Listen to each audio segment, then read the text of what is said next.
Okay folks, this will be a challenging one. I found these today. Let's see if I can make these turn up a treat.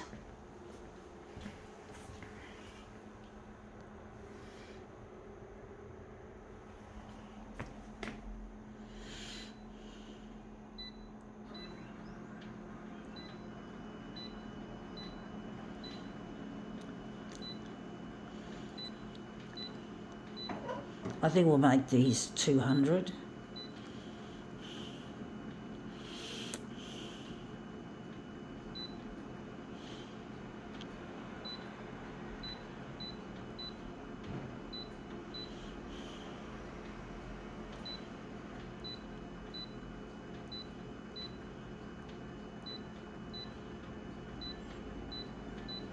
Okay, let's see what these are. It is children's cutlery. So this is children's cutlery. I do think the spoon should be on the right, because even though I'm a left-handed person when it comes to holding the fork and knife in left hand, fork in the other, I'm still right-handed with the spoon. So yeah, a bit odd.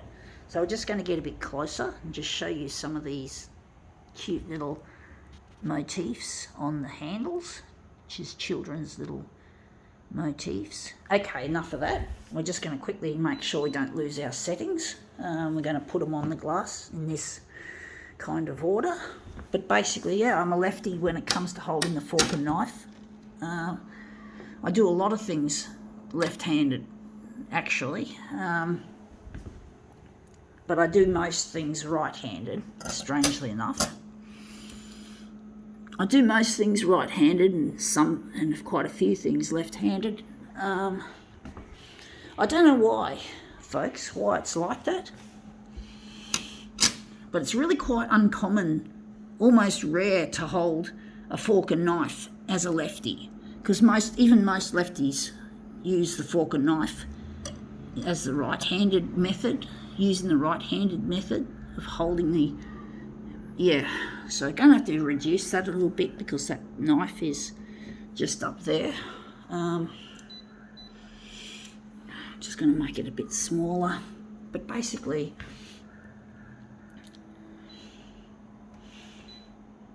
maybe make it 190, and we're just going to keep that at 200. We're going to shorten it a bit. Oh, we're going to need some paper to make it look better. I don't want a black background. I just want this blank sheet of paper on the back of these.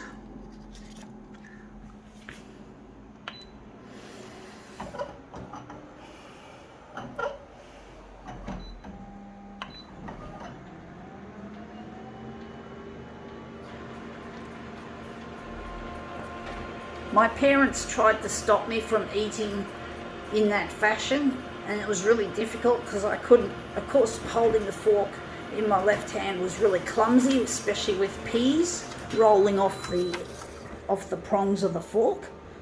Anyway, that's come up looking quite nice. I do think maybe a bit smaller again for the knife, just to shorten it a bit.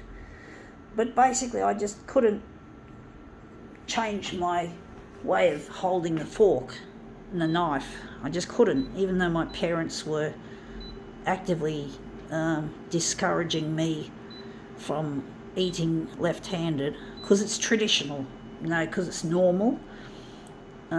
Even though I get on with my mum now, she was still like in some ways, on the similar page as my father, trying to make me normal, which was really difficult because I just I'm just not a normal-ish sort of person, but Mum accepts me as I am now, and it's all right.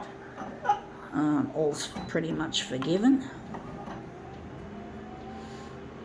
I do think maybe I should flatten that, push the paper down a bit, sort of lifting a bit instead of sitting on top.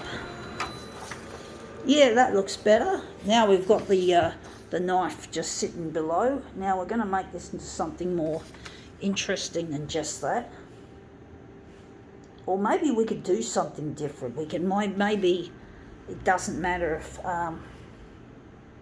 maybe we'll make it a movement piece out of that. Or maybe I like movement and mirror images. I do wonder if maybe, I just thought about it, if I could just slide the forks and the cutlery around on the glass in a haphazard sort of fashion. So we're just going to just do that. No, it makes a bit of noise, it's a bit chaotic, but it's interesting. So it's, I don't know how this is going to turn out. Yeah, that's turned out looking quite nice. I quite like that effect overall. And we got all the little pictures in the frame. I do think this could work. I'm wondering if we're going to, which is the centre of the job, where the centre is going to be. I'm going to make it there, or maybe there, maybe there. It's hard. It's a little bit tricky, but basically it looks like we've got a good piece. So I'm going to make, I think that's going to be, I don't know where the centre is going to be, or if we're going to do another one. If we're going to do another one or not, it's a tricky one. I'm just going to take these away.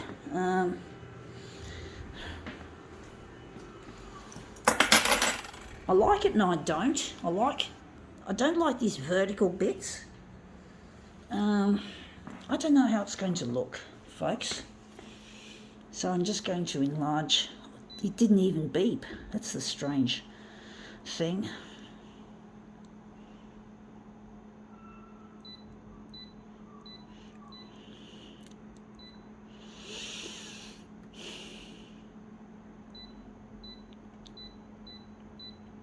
Okay, I'm going to make it look interesting. I'm just going to keep that.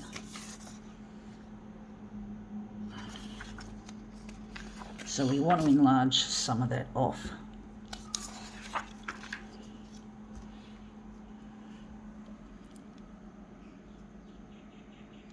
I was going to move the paper image rather than the actual things itself.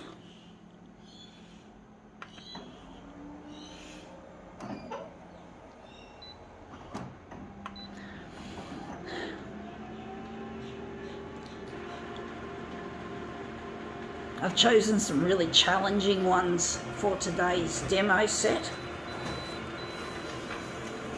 I must say. Anyway, that looks really quite interesting.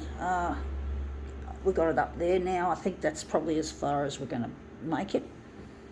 And the centre is probably going to be there, even though that looks really striking, but that looks like it could be an end piece. Sometimes I'm relying on intuition to the point where I don't know from my angle that it's going to look any good, but then when I finally print it off and lay it out, it looks brilliant beyond what I could have imagined. And I'm an artist, so I've got to think in a creative, outside the box manner. So you got to, as an artist, it's good to have intuition. It's a very useful tool. Trying to take a deep breath. But I'm really missing a loved one, and it's really, I'm sure if I got in touch with him and got married to him, my creativity would improve even more. And I really miss my partner Luigi, and I'm trying to get in touch, but I can't. I don't think I'll be allowed to see him if he's outside the 10-kilometre radius as stipulated by the rules of COVID-19 lockdown here in Greater Sydney and large swathes of New South Wales in general. It's not just Sydney, it's not just Greater Sydney, it's affecting other parts. The regional centres are being spread to as well. So it's not looking too good, except the vaccination drive is ramping up, and we do need to encourage more people to get vaxxed so we can get out of this lockdown shit. So we have to control the disease while we can, but we've got to try and minimise the lockdown. And that looks brilliant. I'm really happy. So there you go. That's intuition, folks. Yep, gotta go.